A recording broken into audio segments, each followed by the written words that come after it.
Hello everyone again. I'm very glad to see all of you. And we continue our seminar and let me introduce now speakers today is Maja Andrić, professor from Faculty of Civil Engineering, University of Split, Croatia, and her talk today is fractional integral inequalities for convex functions. Welcome, Maya. Thank you very much for a kind invitation. Thank- Okay, so I can start now? Yeah, sure. Yes, thank you. So, okay, the title of my presentation is Fractional Integral Inequalities for Convex Function. And this is the motivation. Basically, this is the abstract that I sent to Professor Vasilieva. I hope you read it, but actually I will talk something about fractional calculus.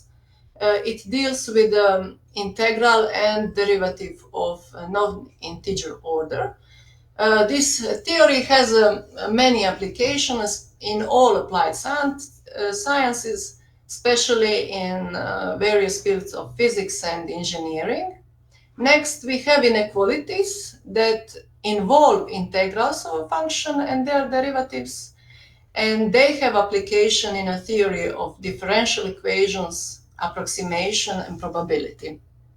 So when we combine these two, fractional calculus and inequalities, then we have fractional differentiation inequalities that have application to fractional differential equation. The most important ones are in establishing uniqueness of the solution of initial problems and giving its upper bound. All of these applications motivated researchers to investigate integral operators, and I will show you some of them. As a fourth topic, we have a class of HGM convexity, and we will see that this class unifies a certain range of already known convexity. I will show you an example. And so the main goal is that I deal with inequalities that have a classical type, and then we will give them for this new class of convex functions, and we will use a fractional calculus. All of that, of course, to extend, generalize, and improve existing inequalities. So this is the content of my talk. It has like five section. First, we will tell something about fractional calculus. Then we have the Mittag-Leffler function, something about HG convexity, and then I will show you as an example one inequality, Hermita-Damar, and what we have done with this inequality using fractional calculus and this new class of convexity. And at the end, we will briefly go through maybe these three inequalities. I will see what the time, how I'm doing with my time. Okay. So first we will go to fractional calculus. The origin of a fractional calculus can be traced back to the end of the 17th century, when Leibniz introduced this notation for and the derivative of a function. Well, historically we know that Isaac Newton and Gottfried Leibniz independently discovered calculus. So Leibniz wrote about this to L'Hopital, and he also raised a question: can this be generalized for a non-integer number n? L'Hopital answered to Leibniz. Actually, he said, okay, but what if this n is 1/2? And Leibniz replied to him, this is an apparent paradox from which one day useful consequences will be drawn.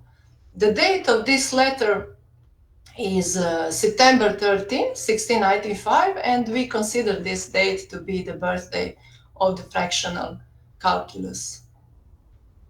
Over the years, many mathematicians dealt with fractional calculus, and for example, in 1730, Euler observed that the result of the evaluation of the nth derivative of the power function has a meaning for non-integer n.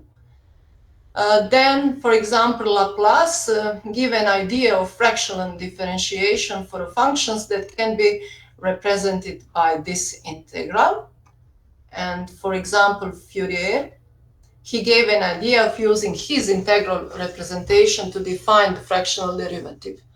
But we will emphasize two mathematicians, Louville and Riemann, because we will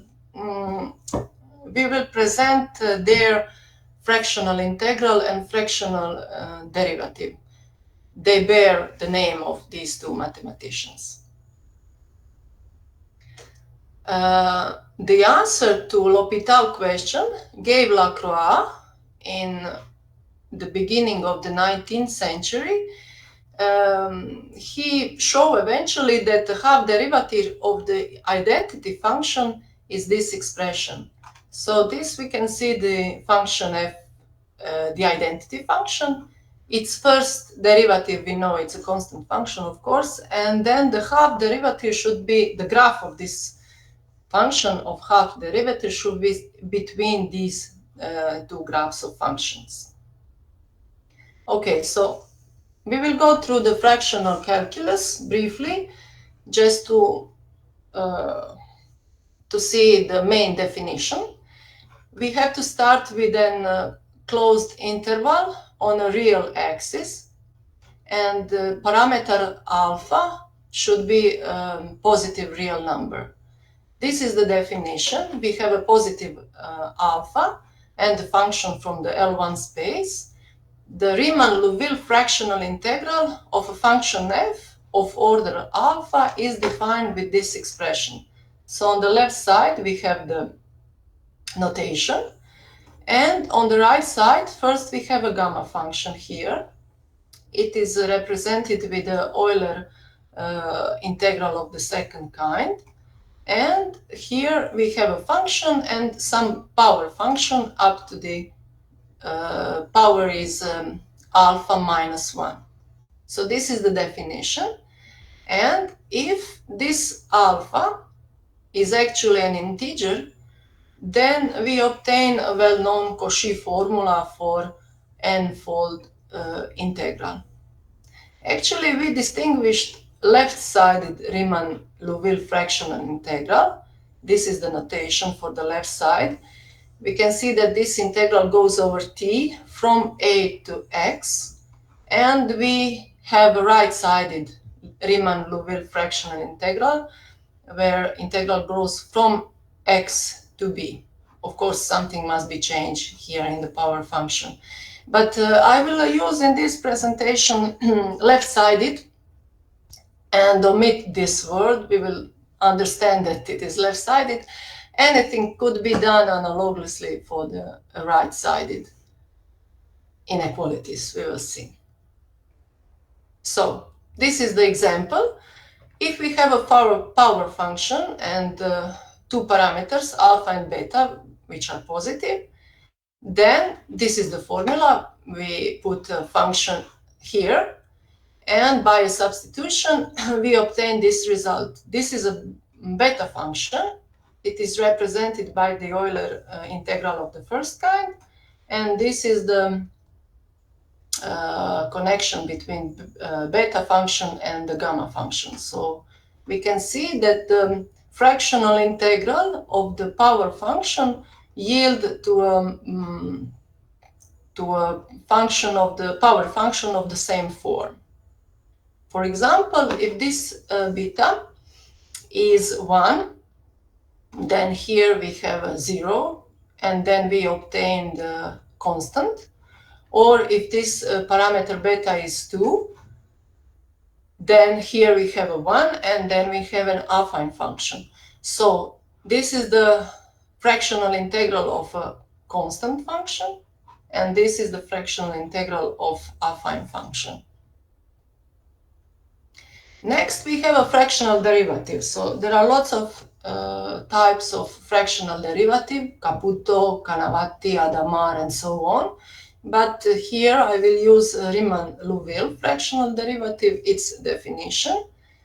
We have again positive number alpha, which is a real one, and then we have this integer n.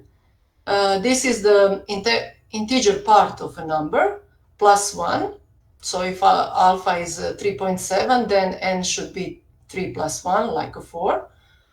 And this is the notation for the fractional derivative. Here is the order of the derivative, and this is the ordinary nth, n is here integer, of course, the ordinary n derivative of fractional integral. This number should be something between 0 and 1 when we translate this to another side. And finally, we get this one, this expression. Again, we have a gamma function. So if this parameter alpha is integer, then, of course, fractional derivative becomes ordinary n derivative of a function f. Again, we have an example using the power function. So this is the fractional integral, and we can see derivative, sorry. We can see that the fractional derivative of a power function yields to a power function of the same form. If this parameter beta is 1, then we have a constant. But here we can see that the derivative of fractional derivative of a constant function is not a 0. So this is not like in an ordinary derivative. And on the other hand, if we have, for all of this yacht that goes from 1 to n, if we have a fractional derivative of these power functions, we can obtain a 0. So we can say that these functions play the same role for fractional derivatives as the constant do in usual differentiation. Of course, here also we have left-sided and right-sided. I'm using only left-sided. So the integral goes from the starting point of the interval a to the point x. Okay. So let's confirm Lacroix assumption from the 1819 about the half derivative of the identity function. Interval should go from the 0, so we will set that a is a 0. This is the fractional integral of identity function. This is the fractional derivative of the identity function. We just put the parameters in the equation. And if order is 1/2, then we obtain the half integral of the identity function as this expression, or the half derivative of identity function, the same one that Lacroix assumed. On this picture, we can see several other cases. We will use special cases that goes between 0 and 1, and we calculate fractional derivative for identity function. This is the first derivative of the identity function and some function itself, and we can see that all these fractional derivatives, the graph of these fractional derivatives is between these two graphs. So the higher the order of the fractional derivative, the closer the graph is to the first derivative. That is that the smaller the order, it's closer to the zero derivative, actually, the function itself. It's except on this small interval. So this is something basically about fractional calculus. Next, we have the Mittag-Leffler function. So the original, of course, Mittag-Leffler function is defined for one parameter, rho, and it is defined by the power series using the gamma function. This is the formula for the Mittag-Leffler function. It's a natural extension of the exponential, hyperbolic, and trigonometric functions. These are the few examples. For example, here we have an exponential function that could be obtained from Mittag-Leffler function, and some other. This is for the cosinus and hyperbolic cosinus. This function, as well as its generalizations, appears as a solution of fractional order differential or integral equations. We will see that. So the mathematicians and researchers start to generalize this Mittag-Leffler function by adding some other parameters. The first generalization for two parameters was done by Wieman. Now we have parameter rho and sigma. Next is a three-parameter Mittag-Leffler function, rho, sigma, and delta. Different extensions and generalizations enable researchers to obtain different types of fractional integral inequalities. So this was the motivation for our work. At the time, there were a Mittag-Leffler with 6 parameters, and we defined the one with the 7. This was published in 2018. This is the extended and generalized Mittag-Leffler function that has 7 parameters. These are the conditions. It's a complicated one as an expression, but it uses Poch-Hamerov symbol. This is the here and here. And this BP is an extension of the beta function. Next, we have some properties of the extended Mittag-Leffler function, but I wouldn't go in the details. Maybe just to see that this series is absolutely convergent for all values of z, provided that this condition holds. And then we have some differentiation formula, some recurrency, and so on. I will skip this. After defining the Mittag-Leffler function, we need to obtain the corresponding generalized fractional integral operator. So again, we distinguish the left and the right side. These are the conditions. This is the notation for the operator. And both of them, they have extended Mittag-Leffler function in their kernel. So we have the 7 parameters from the definition of Mittag-Leffler function, A plus for a left-sided, and this is the new parameter. The point is that if we use a special parameters, actually P should be 0, W should be 0, then this reduces to Riemann-Liouville fractional integral.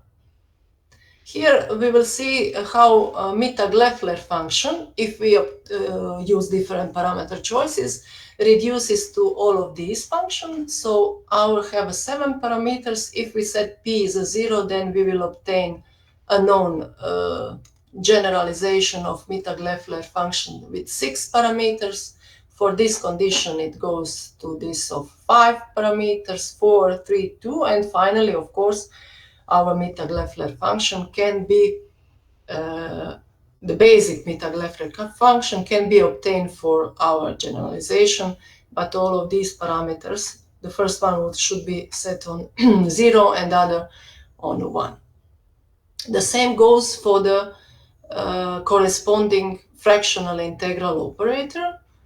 So these are the known ones, and our reduces to the, in this case, is to the known fractional integral operators. The last one is important one because the last reduction goes to the left-sided Riemann-Liouville fractional integral. This is all listed for the left-sided fractional integral. Of course, everything could be done analogously for the right-sided, and of course it is valid. So as we can see, the notation for this operator is complicated, as well as for the Mittag-Leffler function. So when we do inequalities using this operator, we try to use some simplified notation, and that's what we will do here. I need to pull out this second parameter sigma because sometimes it changes. These can be obtained for this simplified notation, and also here I have the important one W, so it is also outside. So instead of these long, we will use a little shorter notation. All conditions, all parameters are important, it's essential, and we will add all conditions on all of these parameters, but only use this simplified notation. So these are some results that we will use in the research. We can see that if we again have some power function, this is the left integral operator and the right integral operator. This is the solution. It contains extended Mittag-Leffler function. Something is changing with this parameter sigma. It should be added by the power of the power function. Next, if we set our interval to goes from 0 and set x to be 1, then we have integral over t from 0 to 1, and just like a simple consequence of the theorem 5, we obtain this equation. This is also some corollary for the fractional operator of a constant function. Again, it's not a 0. Again, we obtain something. Okay. Next, we have some simple properties. That's very nice for example, if the function is symmetric about its midpoint, then we can obtain this. We can see that the points are changing as well as the left-sided and right-sided. This is just a special case when the function f is a 0. Similarly goes for the power functions. Okay, next we have this HGM convexity. So there are lots of classes of convexity, and we were motivated by those large numbers, and we noticed that a whole range of them could be covered with a new class of convexity. So we will start with a classical convex function. If it satisfies this inequality, then we said that the function f is a convex. So we will skip a lot of them, I will show you later. And this is like when we were writing this article, it was during the COVID period.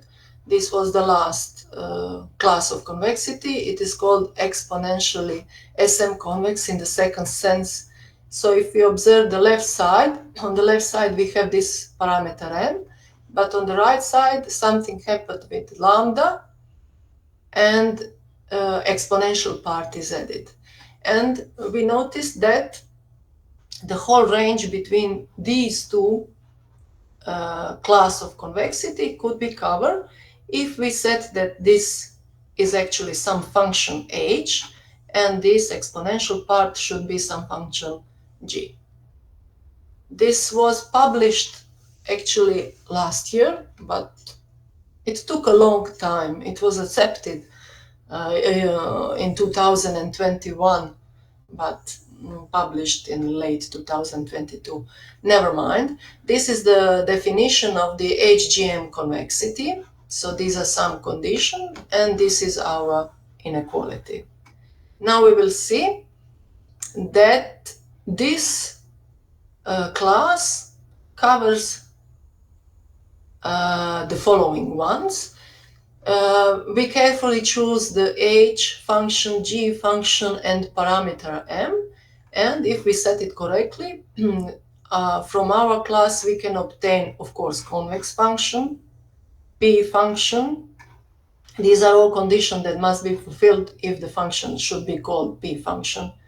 Next, we have S convex in the second sense, then Godunova-Levin function.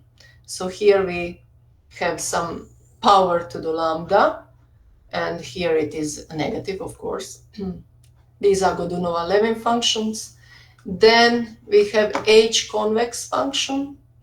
So this H-convex was the first one that united all of these.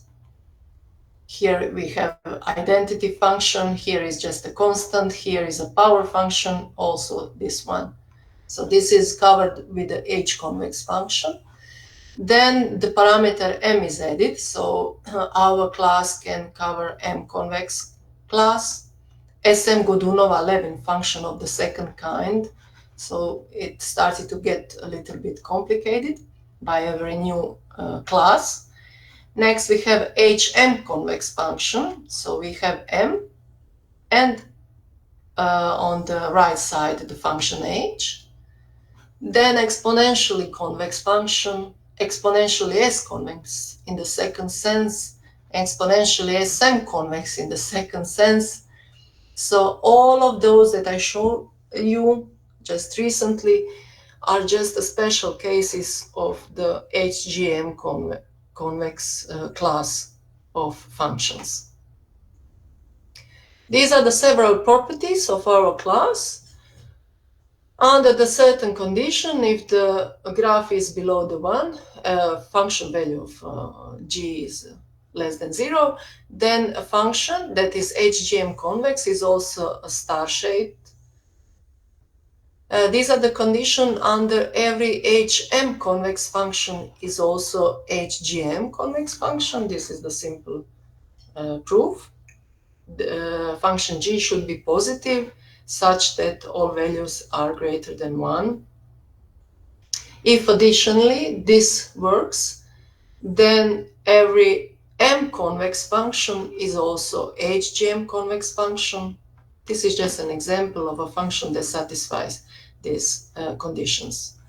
Everything similarly goes for the concave version. Okay. Next, we have one proposition. If we have two h1 and h2 functions such that the graph of h2 is below the h1 and the g function is positive, then every h2 gm convex function is also h1 gm convex.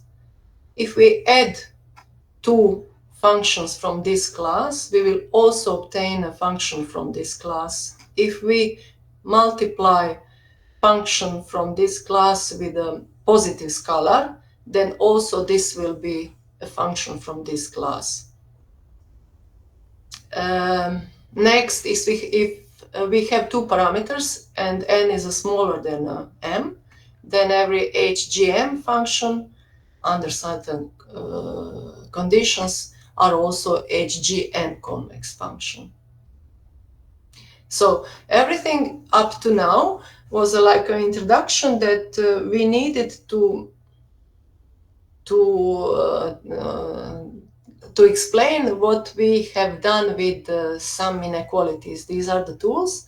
We want to present Hermite-Hadamard inequality using HGM convexity and using fractional calculus. So the famous Hermite-Hadamard inequality is this. It gives us an estimate of the mean value of the convex function, which is continuous. So this is on the left, on the left side, we have a lower bound, and this is the upper bound. If a function is affine, then here we will have the equality. Fractional version of Hermite-Hadamard inequality was given in this paper in 2013. We can see that the operator that they use is Riemann-Liouville fractional integral. This is the left-sided and the right-sided. Left and right side are exactly the same, but something must be in the middle that is differing. Here, instead of the function, we have a integral of a function, fractional integral. So first, what we did is we obtain Hermite-Hadamard inequality for HGM convex function, and this is this complicated expression. Lower bound is the same, this is the upper bound. It consists of these 4 parts, and this is the middle part.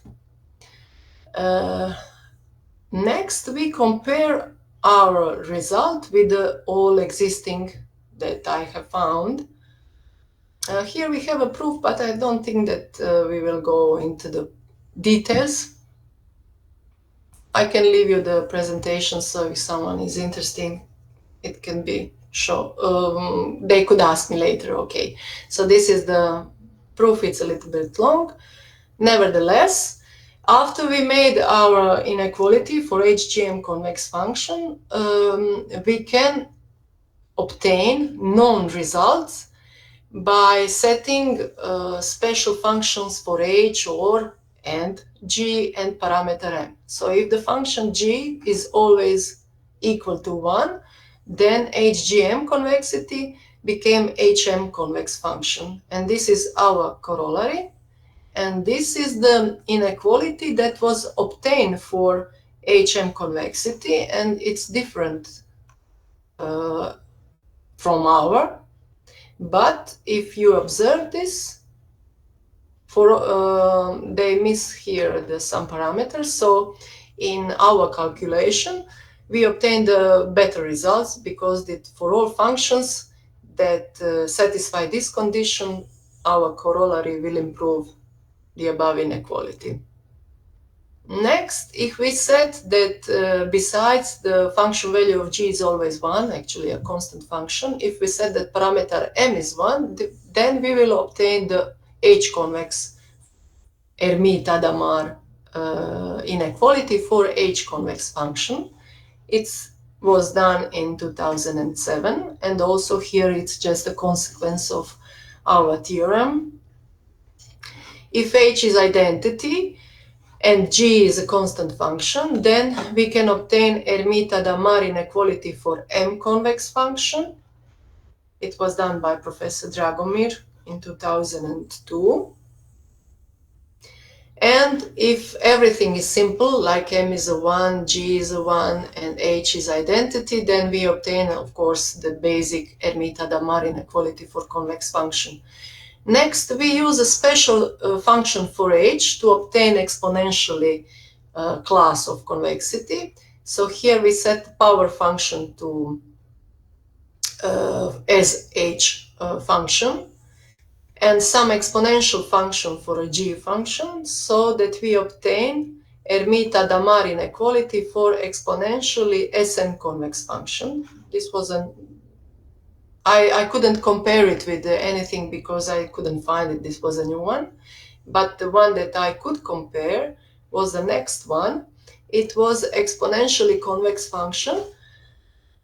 F is exponentially convex function, and this is Hermite-Hadamard inequality for this class of function.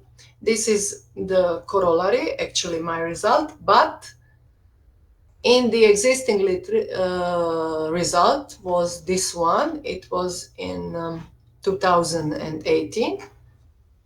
They obtained this upper bound. The lower is the same one as in this result. But using basic knowledge of exponential function, we proved that our result is actually an improvement of the above inequality already published. So this was just an example of Hermite-Hadamard inequality for some types of convexity. All others, like P functions for class of S convex in the second set, Godunova-Levy function, and so on, can be obtained from our main theorem 10. This is the complicated one, just by setting the special, I'm here, special functions for h, g, and parameter m. This is the part where we deal with the classical inequalities and we transfer them to inequalities for a new class of convexity. But also the next step was from classical inequalities, classical differentiation, to translate to fractional calculus. So the fractional generalization of Hermite-Hadamard inequalities will be for HGM convex function will use our extended Mittag-Leffler function that I showed you in the beginning, and this is its simplified notation, and we'll use the fractional integral operators, the left-sided and the right-sided. This is some conditions that needs to repeat in all the theorems, so I set it here as some assumption. Okay, so this is the first Hermite-Hadamard fractional integral inequality. Actually, it is its left side. It is too big, and we done it just by completing the one side and then calculate the right side. So this is the left side, and usually in literature it is called the first Hermite-Hadamard inequality. It uses fractional integral operator, and this operator in its kernel contains extended Mittag-Leffler function. The second one is this one. Here I have this middle part and the upper bound. Again, complicated. Next we have, we want to reduce our result, the both of them, to not ordinary, but to Riemann-Liouville fractional integral. And as I said before, first I need to reduce Mittag-Leffler function so that it becomes one with one parameter, and then I will reduce corresponding fractional integral operator. It's here. When they become Riemann-Liouville fractional integral, this is the left side and the right side. To do that, we set some parameters to 0. So we can see that Mittag-Leffler function for this constellation is just 1 over the gamma function that we need here in front of the integral that is contained in a fractional integral operator. And this is some consequence of a theorem 5 that could be also obtained. This is something, this simple consequence of theorem 5 I also give a proof here because it could be done easily. It's a little bit like an exercise for a student, how to obtain, calculate a little bit and obtain the result here. Okay, next we have some also simple calculation, and finally, if all of this is satisfied and we set h function to be identity function, g is 1, m is 1, and these parameters here, then both of these theorems, 16, the one which is fractional integral Hermite-Hadamard inequality, and 17, this is the left side and this is the right side, they both reduce to theorem 9, which was the first fractional version of Hermite-Hadamard inequality. Okay, we are here. And for the end, I thought that I should maybe show you some few others inequalities. The one I chose are Fair, Lahri, Baric, and Jensen inequality because they are all connected, and from one you can obtain the other and vice versa. The first inequality is Fair inequality. Also, we have done it for this new class. It's actually a weighted version of Hermite-Hadamard. We need this this weight function, it's called here P, and if it's symmetric about the midpoint, then we can obtain the Fair inequality. This is the first one, the left part, and this is the right part, the second Fair inequality, for HGM convex function. Next, we see that we observe this integral, and we know that two famous inequality, Jensen and Lach-Ribarić, provided the bounds for this integral. Jensen integral gives us the lower bound, so this is integral, and this is its lower bound. It's a Jensen inequality, and if we obtain the upper bound, then we have Lach-Ribarić inequality. So this is the upper bound, actually Lach-Ribarić inequality. Lach-Ribarić inequality derives certain results of Hermite-Adamart, Feyer, and some other. I skipped these, Jakarta, Popoviciu, and Petrovic. They can easily be obtained from Lach-Ribarić inequality. This is the Lach-Ribarić inequality for HGM convex function. So we have just translated using our new class of inequalities and obtained this complicated form from which all the known results from other classes follows. From Lach-Ribarić, we can deduce a certain Hermite-Adamart inequality. And as I said, as we add symmetry of the weight P, we can obtain a Feyer type inequality for this class.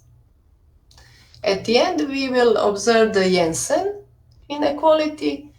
This is the discrete case. So here we have an integer n, and this is the n tuple, the sum of p, pi. We will use this notation, the big letter, capital letter. I was thinking how to call it, capital letter P. This is the sum of the pi value. Capital X is the sum of this sum, and this is the product of these functions are from the HGM convexity. So this is the product of these functions.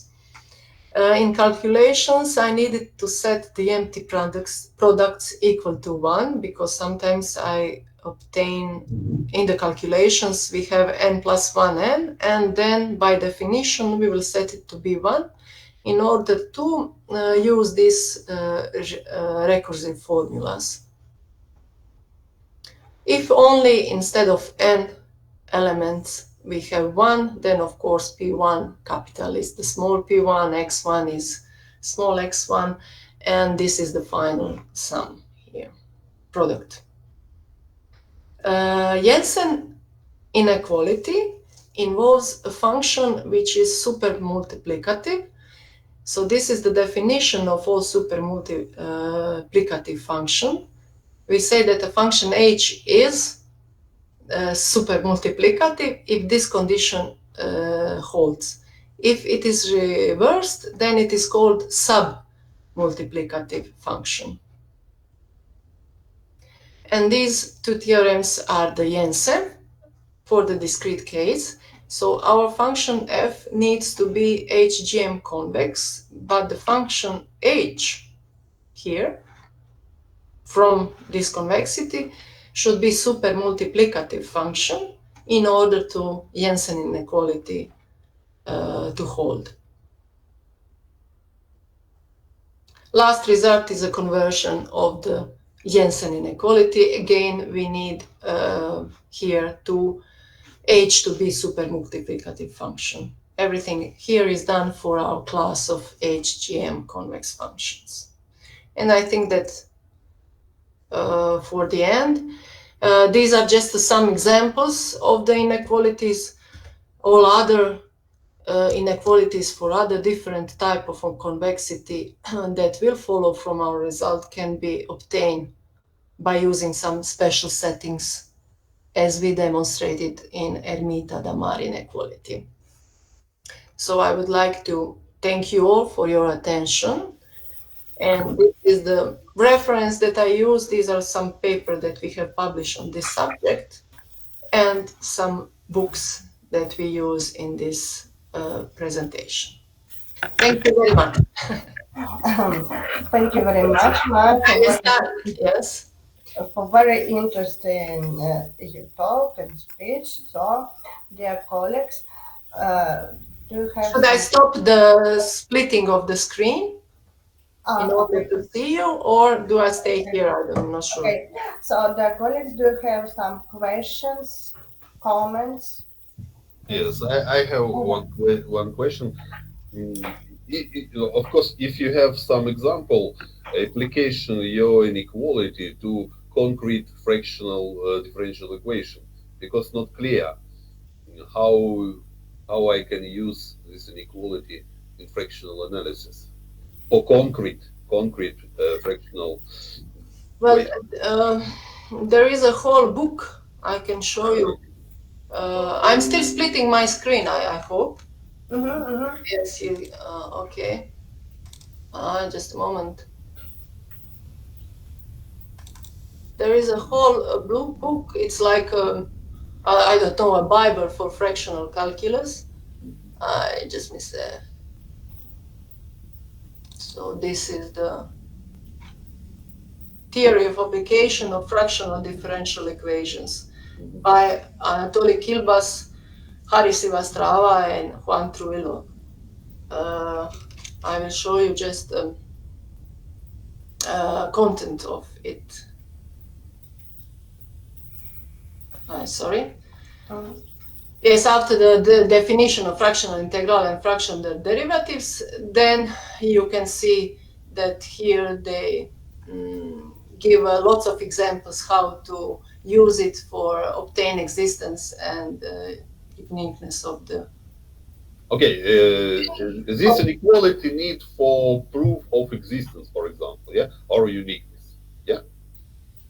Uh, No, if of I want, for example, to prove existence solution for some fractional equation, yeah, and when I obtaining some a priori estimates, I can use such type of equality, yeah.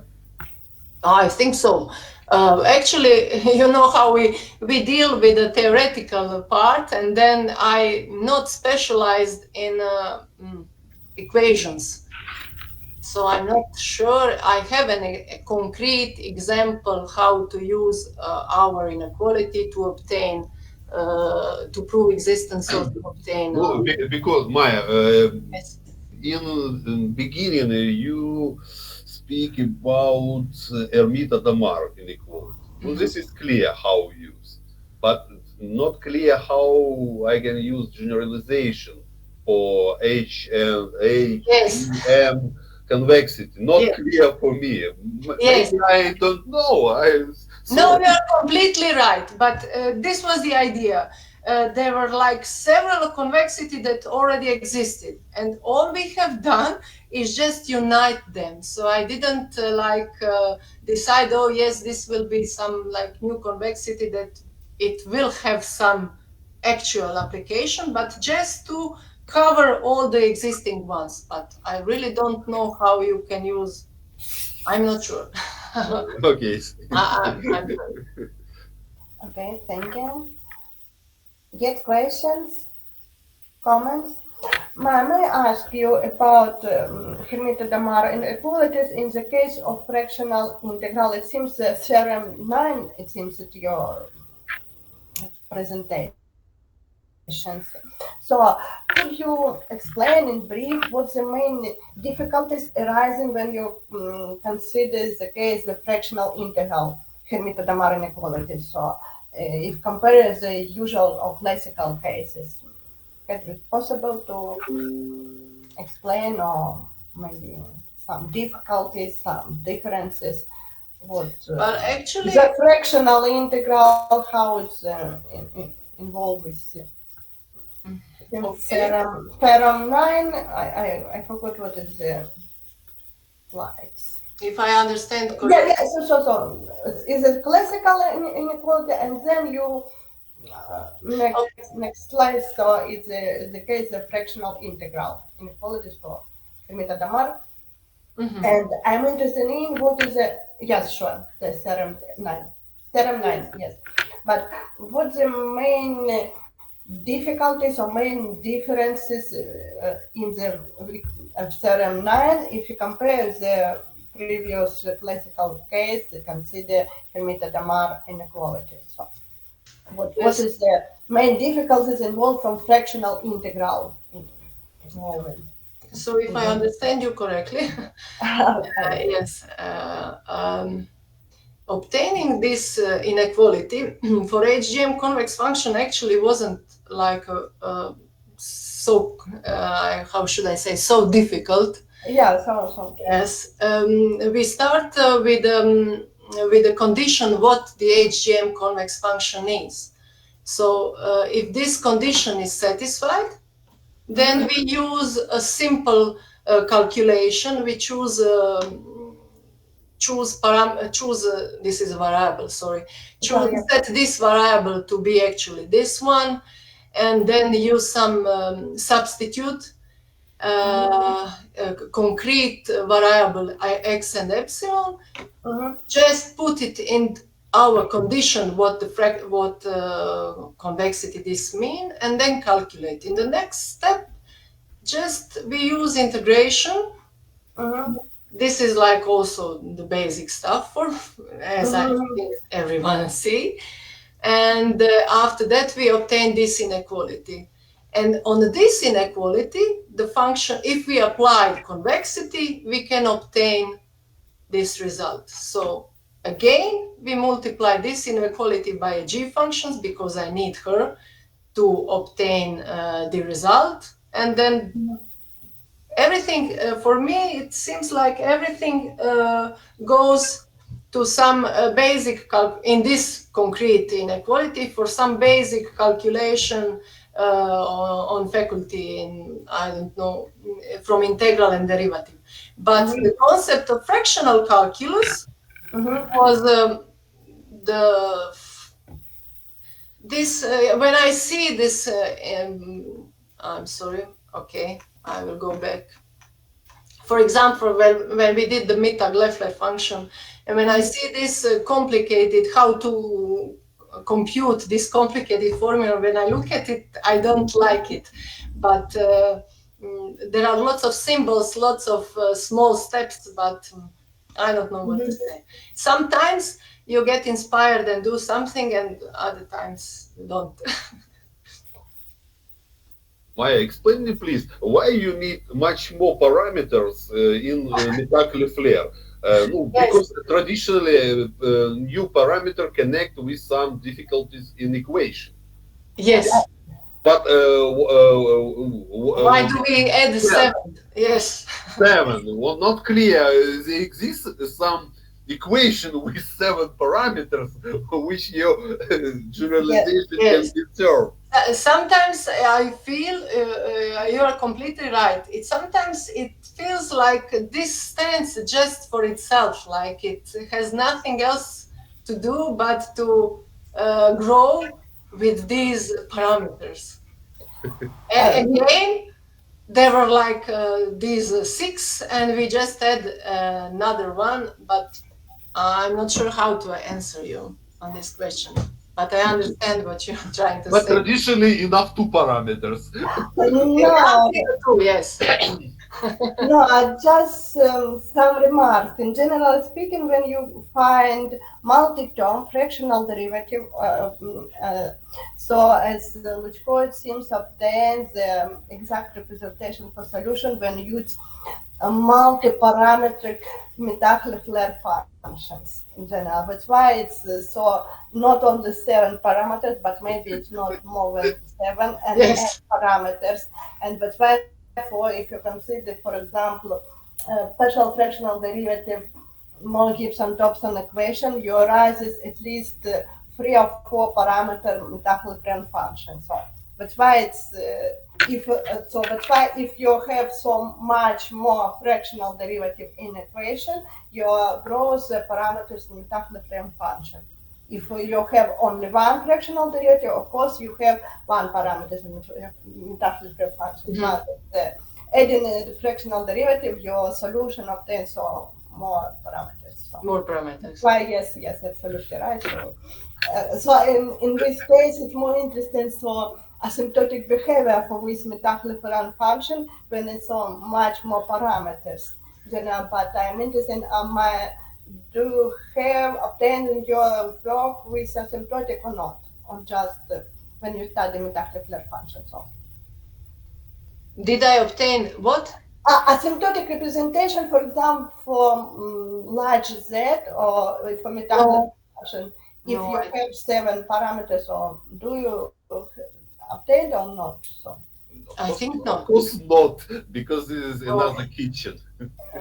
No, generally here. Okay, so thank you. Some questions yet, colleagues, comments?